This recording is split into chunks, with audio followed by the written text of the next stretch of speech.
লোকজন আমাকে সবসময় এই প্রশ্ন করতে থাকে যে বন্ধুত্বের প্রকৃত অর্থ কি, এই প্রেমের প্রকৃত অর্থ কি। আর আমি শুধু হেসে যাই, কারণ এটা সেরকমই প্রশ্ন যেন কেউ জিজ্ঞেস করছে যে অনর্থের অর্থ কি। অনর্থ যখন হয়েই গেছে তখন তার অর্থ জেনে কি হবে।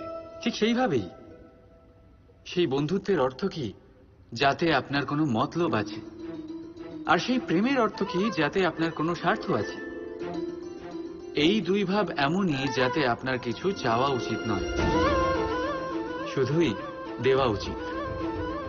আপনার সময়, আপনার ভাবনা, আপনার সুখ কিছু চাওয়ার জন্য করলে সেই বন্ধুত্ব কিসের? কিছু পাওয়ার জন্য করলে তা প্রেম কিসের?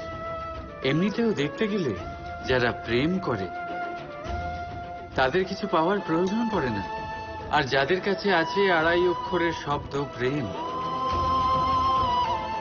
তাদের কাছে সংসারের সব থেকে বড় ভান্ডার আছে। তাহলে আপনারা এই ভান্ডার বৃদ্ধি করুন আর আমার সাথে বলুন রাধা রাধা।